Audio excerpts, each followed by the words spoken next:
आदाब नाज़रीन, आप देख रहे हैं INN चैनल में। अफशा जबीन पेश है अब तक की अहम खबरें। वज़ीर पंचायत राज व देही तरक्की ईद याकर राव ने जिला वरंगल के हनुमागुंडा किशनपुरा में वाक़ मास्टर जी गर्ल्स हाई स्कूल में खानगी असातिज़ा और लेक्चरर्स की ग्रेजुएट मीट में मेहमान खुसूसी की हैसियत से शिरकत की। इस मौके पर खिताब करते हुए वजीर ने कहा कि कोरोना के असर से आमदनी में कमी के बावजूद भी CM KCR ने तरक्याती और फलाही स्कीमों की अमल आवरी को नहीं रोका है।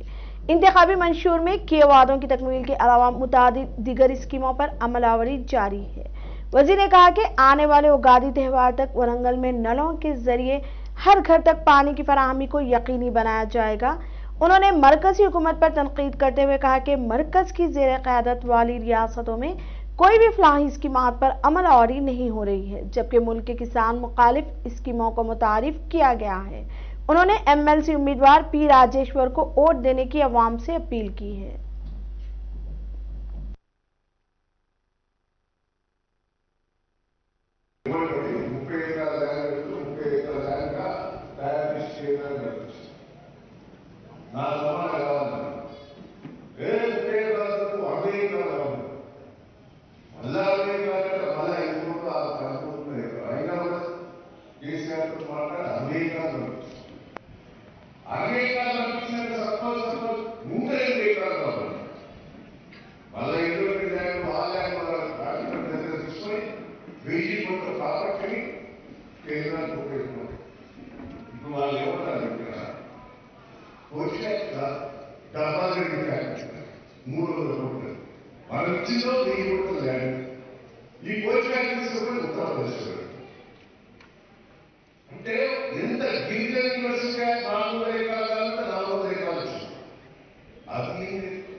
वजीर हरीश राव ने कहा कि बीजेपी कांग्रेस और बाएं बाजू की जमातों को वोट देने से कोई फायदा नहीं है, क्योंकि वो इख्तिदार में नहीं है। अलहदा तेलंगाना के हुसूल का सहरा सिर्फ KCR के सर जाता है। वजीर हरीश राव हैदराबाद, रंगारेड्डी, महबूबनगर हल्का MLC इंतखाबी मुहिम के एक हिस्से के तौर पर इब्राहिमपट्टनम में मुनक़िद किए गए TRS पार्टी कारकुनों के इजलास में हिस्सा लिया। इस मौके पर खिताब करते हुए हरीश राव ने TRS की उम्मीदवार वानी देवी को भारी अक्सरियत से कामयाबी दिलवाने की अवाम से अपील की। उन्होंने कहा कि MLC इंतखाबी मुहिम का आगाज इब्राहिमपट्टनम से हुआ है। उन्होंने कहा कि 70 से 80% राह दहिंदगी को यकीनी बनाया जाए और अगर वोटिंग की फीसद में इजाफा हुआ तो TRS की जीत यकीनी है। उन्होंने वाज़ेह किया कि इनके पास ऐसा नेटवर्क है जो कांग्रेस पार्टी के पास नहीं है। सख्त मेहनत करेंगे तो किसी भी फतेह को हासिल किया जा सकता है।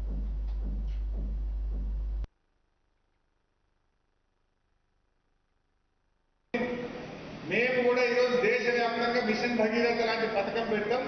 దేశంలోని అన్ని రాష్ట్రాల్లో మంచినీళ్ళు ఇస్తామని చెప్పి ఇవాళ తెలంగాణ చేసి చూపిస్తే ఇవాళ దేశం కూడా మనం చూసి నేర్చుకునేటువంటి పరిస్థితిలో ఉందంటే దీనికి KCR TRS ప్రభుత్వం కారణం కాదా అని నేను అడుగుతాను. ఈరోజు రైతు బంధు పథకం ఎవరైనా ఆలోచించిందా? రైతుల దగ్గర నీటి తీరువ వసూలు చేసింది, రైతు దగ్గర భూమి శిస్తు వసూలు చేసింది, రైతుకు మద్దతు ధర లేదు, రైతుకు కరెంటు లేదు, రైతుకు విత్తనాలు దొరకలేదు. కానీ రైతుకే ఉల్టా డబ్బులు ఇచ్చి రైతు ఆత్మగౌరవాన్ని నిలబెట్టి రైతు బంధు పథకం తెచ్చి దేశానికి మోడల్గా నిలిచింది తెలంగాణ కాబట్టి మనం రైతు బంధు ఇచ్చినాక కేంద్ర ప్రభుత్వం నరేంద్ర మోడీ గారు ఆలోచించి ఇవాళ ఢిల్లీలో కూడా వాళ్ళు కూడా మేము కూడా రైతుకు 6,000 రూపాయలు ఇస్తామని చెప్పి ఒక పథకం తెచ్చాం. మనమేమో ఎకరానికి 10,000 ఇచ్చినాం, ఎన్ని ఎకరాలు ఉంటే ఇచ్చినాం. కానీ ఆడ ఎన్ని ఎకరాలు ఉన్నా 6,000 మాత్రమే రైతుకి ఇచ్చింది. కానీ ఆ ఆలోచన కూడా ఎక్కడి నుంచి వచ్చింది? తెలంగాణ ప్రభుత్వం వల్ల, టీఆర్ఎస్ వల్ల ఇలా దేశం నేర్చుకున్న విషయం వాస్తవం కాదా అని అడుగుతాను. కళ్యాణ లక్ష్మి ప్రతి పేరుకి ఆడపిల్లకు మనం 1,00,000 రూపాయలు ఇస్తున్నాం. ఈ దేశంలో ఎక్కడైనా ఉందా? మనం స్టార్ట్ చేస్తే మొన్న బడ్జెట్ పెట్టింది కేంద్ర ప్రభుత్వం, గరీబ్ కళ్యాణ్ యోజన అనేటువంటి పథకాన్ని తీసుకొస్తున్నాము, మేము కూడా పేరుకి ఆడపిల్లలకు సాయం చేస్తాము అన్నారు. దానికి మూల కారణం దిక్సూచి మన టీఆర్ఎస్, మన కేసీఆర్ కాదా మీరు ఆలోచించారు. ఇవాళ మనం చూసి ఇలా భారతదేశం కానీ దేశంలోని ఇతర రాష్ట్రాలు నేర్చుకుంటున్నాయి. ఆనాడు తెలంగాణ ఏర్పడినాడు वजीर पीएजे कुमार ने कहा कि अपोजिशन मखलूआत जायदादों के मामले को मौजू बहस बनाकर मुहिम चला रही है। उन्होंने कहा कि टीआरएस हुकूमत अब तक 37,000 मखलूआत जायदादों को पूरी किया। वजीर ने कहा कि केटीआर ने तमाम मखलूआत जायदादों से मुतालिक सरकारी तौर पर ऐलान किया था। उन्होंने तनकीद करते हुए कहा कि मखलूआत जायदादों पर तकर्रुरात से मुतालिक सवालात का जवाब देने हुकूमत तैयार है, ताहम अपोजिशन इसका सामना करने तैयार नहीं। उन्होंने इल्जाम आयद किया कि मुल्क में बेरोजगारी में इजाफे की कांग्रेस खुद जिम्मेदार है।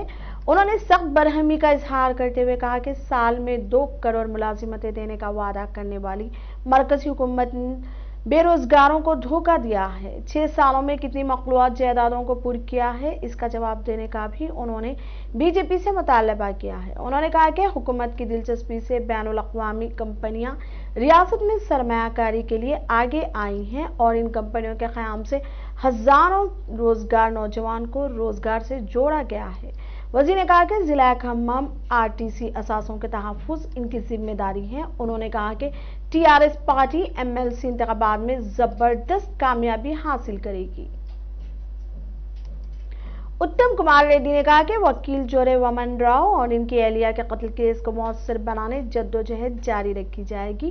हुक्मरान जमात के कायदीन के ताउन से कत्ल हुआ है। हुकूमत इस केस पर संजीदा ना होना अफसोस की बात है। इस मसले पर हमारी जद्दोजहद मुस्तहकम होनी चाहिए। उत्तम कुमार रेड्डी ने कहा कि दिन दहाड़े सड़क पर अवाम की मौजूदगी में कत्ल इस बात को अया करती है कि अब रियासत में अमन व अमान खत्म हो चुका है। उन्होंने इल्जाम लगाया कि इस कत्ल में टीआरएस और पुलिस का अहम किरदार है। उन्होंने कहा कि आने वाले इंतखाबात में अवाम टीआरएस को सबक सिखाएगी। कौंसिल इंतखाबात में वकला मुखालिफ टीआरएस मुहिम शुरू करें। वकला एक्ट लाने के लिए मैं पार्लियामेंट में आवाज बुलंद करूंगा। అదే విధంగా స్థానిక పోలీసుల హస్తం ఏదో ఒక విధమైన ఇన్వాల్వ్మెంట్ కుట్ర ఉందని చెప్పి ఇప్పుడు కిషన్ రావు గారు కూడా నాకు చెప్తున్నారు.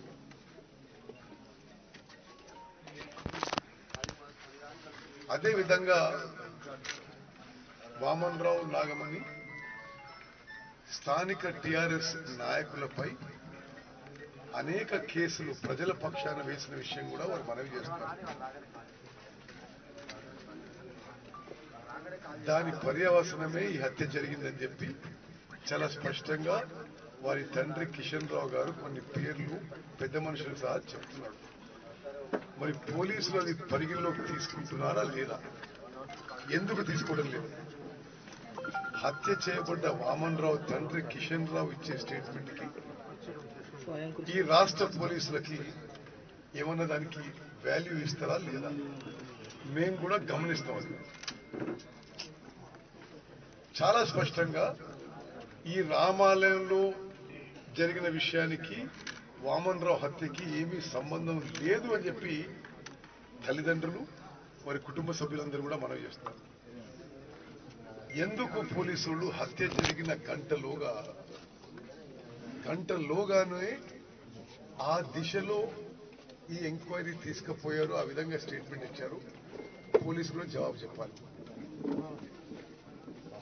అదేవిధంగా అసలు తెలంగాణ రాష్ట్రంలో పోలీస్ వ్యవస్థ కుప్పకూలిపోయే పరిస్థితి. ఇక స్థానిక ఎమ్మెల్యేలు, స్థానిక టీఆర్ఎస్ నాయకులు వాళ్ళ రికమెండేషన్ మీదనే ఎస్ఐలు వస్తారు, సిఐలు వస్తారు, పోతారంటే. आंध्र प्रदेश के chief minister YS Jagan Mohan Reddy जल्द दिल्ली का दौरा करते हुए वजीर आजम नरेंद्र मोदी के साथ बातचीत करेंगे। विशाखापट्टनम स्टील प्लांट को खानगी आने का मसला इस वक्त आंध्र प्रदेश में उरूज पर पहुंच चुका है। अवाम जगन मोहन रेड्डी की हुकूमत के मुखालिफ हो चुकी है। दूसरी तरफ मरकज ने तिजारती शोबे के जिम्मे में विशाखापट्टनम स्टील प्लांट की तफसीलात दर्ज की, जिस पर जगन मोहन रेड्डी वजीर आजम से मुलाकात के लिए दिल्ली का दौरा कर रहे हैं। विशाखापट्टनम स्टील प्लांट के फैसले को वापस लेने जगन मोहन रेड्डी वजीर आजम नरेंद्र मोदी को मकतूब भी तहरीर कर चुके हैं।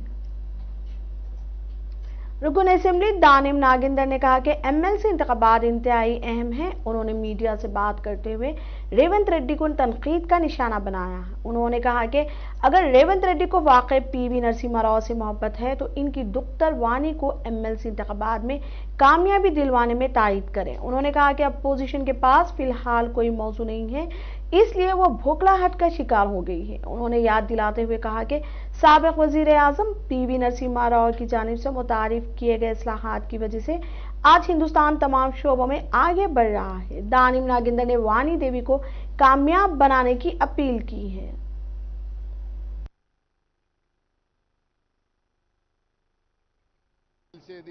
ఓటర్స్ నిర్ణయిస్తారు. రేవంత్ రెడ్డి న్యాయ నిర్ణేత కాదు కదా. రేవంత్ రెడ్డి ఒక్కడు చెప్పినంత మాత్రం కాదు. నిజంగా రేవంత్ రెడ్డికి పివి నరసింహారావు గారి మీద గౌరవం ఉంటే పోయి అక్కడ పివి నరసింహ ఘాట్లో ఉట్టి మనం పూలదండలు వేసి కాదు. ఇప్పుడు పివి కుటుంబం మీద మీకు గౌరవం ఉంటే గెలిపియండి. గెలిపించి మేము కూడా మీలో భాగస్వాములు అయ్యామని మీరు కూడా క్రెడిట్ తీసుకోండి. రేవంత్ రెడ్డి కానీ ఇంకో పార్టీ కానీ బీజేపీ కానీ బండి సంజయ్ కానీ ఎవరే కానీ నిజంగా పివి కుటుంబం మీద మీకు గౌరవం ఉంటే మీరు ఓటేసి గెలిపించి మేము కూడా అసలు నిజంగా మేమే అనుకున్నాము పివి నరసింహారావు గారి కుటుంబం నుంచి అభ్యర్థి మేము డిక్లేర్ చేసిన తర్వాత ఇనానమస్గా వాళ్ళు విత్డ్రా చేసుకొని వాళ్ళు సపోర్ట్ చేస్తారనుకో. అలా చేస్తుంటే వాళ్ళ గౌరవం చాలా పెరిగేది, రెండింతలు పెరిగేది. కానీ వాళ్ళు విత్డ్రా చేసుకోకుండా సపోర్ట్ చేయకుండా విమర్శించడం అనేది అది చాలా దురదృష్టకరం. ఎందుకంటే అలాంటి మహానాయకుడు యొక్క కూతుర్ని ఈరోజు తీసుకురావడం జరిగింది. ఆ కుటుంబాన్ని గౌరవించాలన్న ఉద్దేశంతోనే ఇలాంటి చీప్ పాలిటిక్స్తోని మీరు విమర్శించి మరి అదేవిధంగా కుటుంబాన్ని మరి ఇప్పటికీ ఎన్నో త్యాగాలు చేసినట్టు ఆ కుటుంబం మీద మనం మాట్లాడడం అంటే అది దురదృష్టం. ఇది గెలిచేది ఓట్.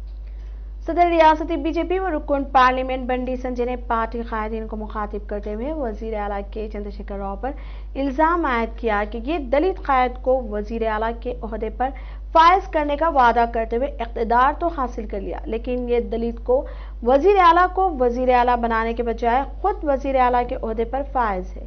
बंडी संजय ने वजीर आला से मुतालबा किया कि वो फौरी तौर पर एससी कमीशन कायम करे और एसटी तबके को खर्चे जात देने के इकदाम करे। దాన్ని ఎందుకో తీయాల్సిన అవసరం ఉంది. మనందరం కూడా దళితులు నిజమైన హిందువులు ఆచార వ్యవహారాలను సనాతన సాంప్రదాయాలను కాపాడిన వ్యక్తులే దళితులు. కానీ తప్పుడు ప్రచారాలతో ఇవాళ సమాజాన్ని చీల్చే ప్రయత్నం చేస్తున్నారు.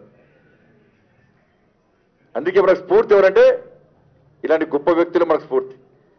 భారతీయ జనతా పార్టీ మొదటి నుంచి కూడా ఆ దేశభక్తులను స్ఫూర్తిగా తీసుకొని ఆ మహనీయులను స్ఫూర్తిగా తీసుకొని ముందుకు సాగుతాం మనం. అందుకే దేశభక్తుల పార్టీ భారతీయ జనతా పార్టీ. అందుకే మన ప్రియతమ ప్రధాని నరేంద్ర మోడీ గారు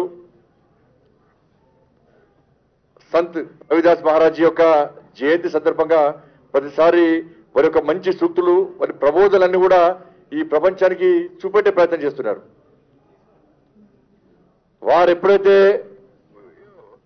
దాన్ని గుర్తించి ప్రపంచానికి చూపెట్టే ప్రయత్నం చేశారో అప్పటి నుంచి ప్రపంచ వ్యాప్తంగా చర్చ జరుగుతున్నది. రవిదాస్ మహారాజ్ ఎవరు? తప్పకుండా వారిని అనుసరించాల్సిందే, వాళ్ళ ఆలోచన విధానం తెలుసుకోవాల్సిందే, వారిని ఆదర్శంగా తీసుకొని ముందుకు సాగాల్సిందే అని చెప్పి ఒక చర్చ జరుగుతూ ఉన్నది. కానీ దురదృష్టవశాత్తు మన తెలంగాణ రాష్ట్రంలో ఒక మూర్ఖుడున్నాడు ముఖ్యమంత్రి. రవిదాస్ మహారాజ్ జయంతి గుర్తురాలి నాకు పాపం.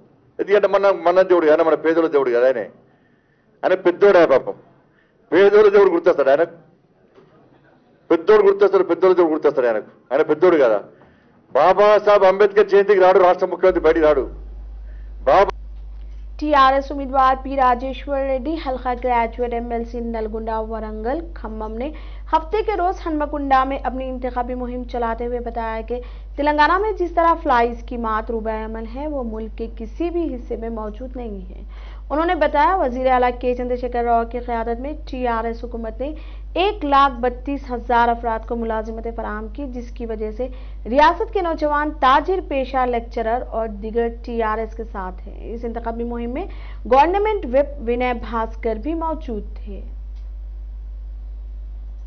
వాటిని కూడా అధికారుల ముందు ప్రభుత్వం ముందు ప్రస్తుతం అయితే ఐఐటి చెప్తున్నాం 2014 కంటే ముందు తెలంగాణ ఎట్లున్నది వాళ్ళు ఎట్లా ఉన్నది తెలంగాణ సంక్షేమ కార్యక్రమాలు ఇక్కడ ఉన్నాయి భారతదేశంలో ఎక్కడ ఉన్నాయా ఇక్కడ ఉన్నటువంటి కార్యక్రమాలు ఏవి గాని తీసుకోండి 1,31,000 ఉద్యోగాలను ఇప్పటికే ప్రభుత్వంలో ప్రభుత్వ రంగ సంస్థల్లో ఇచ్చినాం ఇంకొక 50-60,000 ఉద్యోగాలు త్వరలో ఇవ్వబోతున్నాం ఉన్న ఉద్యోగులందరూ కూడా జీతభత్యాలు బాగా పెంచుకున్నాం కొత్త వాళ్ళకు కూడా మళ్ళా పెంచుకుంటూ ఇవాళ ఉద్యోగస్తులకు కూడా త్వరలో పిఆర్స్ కూడా అమలయ్యే విధంగా పూర్తిగా ఆల్మోస్ట్ కంప్లీట్ అయ్యే పరిస్థితి ఉంది చాలా మంది కాయగూర మాటలు మస్తు చెప్తున్నారు విమర్శకులకు ఒక సద్విమర్శ అయితే తీసుకొని సమాధానం చెప్తాం కానీ ఇష్టం వచ్చినట్టు మాట్లాడుతున్న వాళ్ళకి మేము సమాధానం చెప్పదలుచుకోలే ఇవాళ పట్టభద్రులు కానీ ఓటర్లే వాళ్ళే ఖచ్చితంగా వారి యొక్క సమాధానాలు వాళ్ళు చూసుకొని ఖచ్చితంగా దానికి సరైన విధంగా స్పందిస్తారని ఆశాభావంతో మేము ఉన్నాం సంపూర్ణంగా పల్ల రాజేశ్వర రెడ్డి గారికి గెలుపు కోసం కృషి చేయటం కాకుండా మాకు తెలిసినటువంటి బంధుమిత్రులు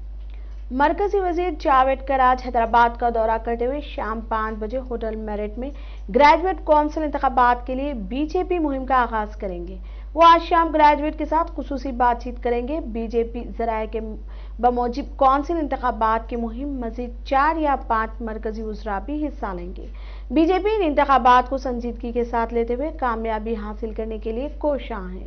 मरकजी वजीर जावेडकर के इस प्रोग्राम में हैदराबाद एमएलसी उम्मीदवार आरएन रामचंद्र राव, कृष्णा राव और दिगर हिस्सा लेंगे।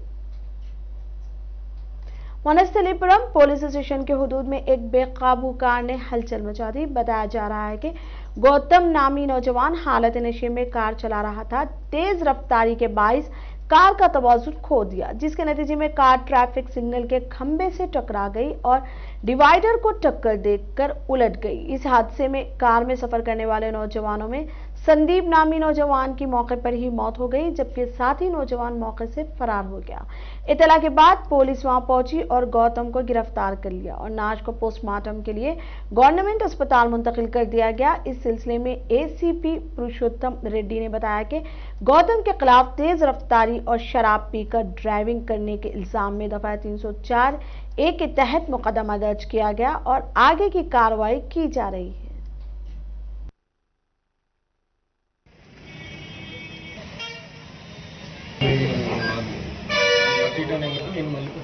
మాట్లాడుకుంటా 68 అంత పెద్ద యాక్సిడెంట్ కాదు కదా తాగురా నార్మల్। आंध्र प्रदेश से ताल्लुक रखने वाले एक शख्स की ऑस्ट्रेलिया में मुश्तबा मौत हो गई। इसकी शिनाख्त जिला प्रकाशम के कोरसीपाडू गांव के रहने वाले हरीश बाबू के तौर पर की गई है। वह मुलाजिमत के मकसद से बैरून मुल्क गया था और एडल्ट के सेल्सबरी में गुज़िश्ता 6 बरस से मुकीम था। इत्तला के बाद मुकामी पुलिस ने इस मामले में एक मुकदमा दर्ज करके तहकीकात कर रही है।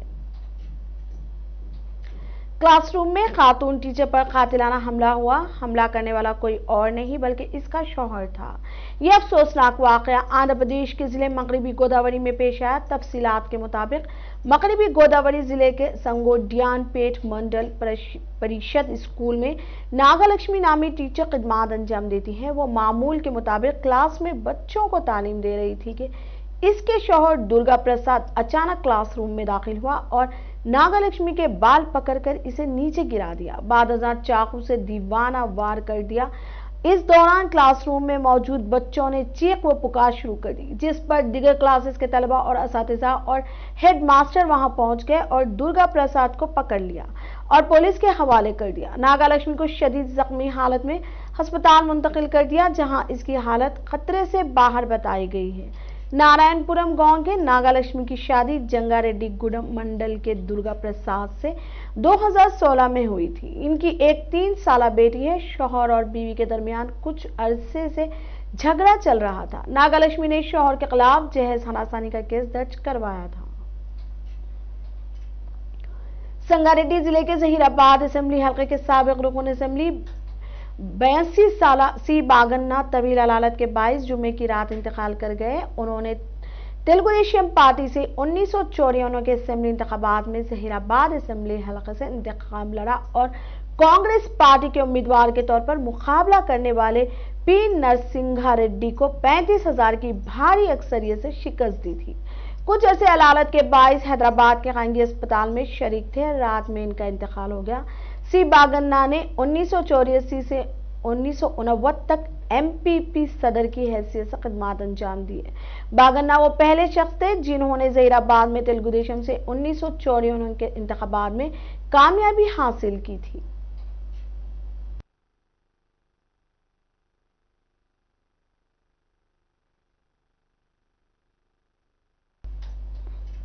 अब तक के लिए इतना ही। देखते रहिए INN चैनल। खुदा हाफिज।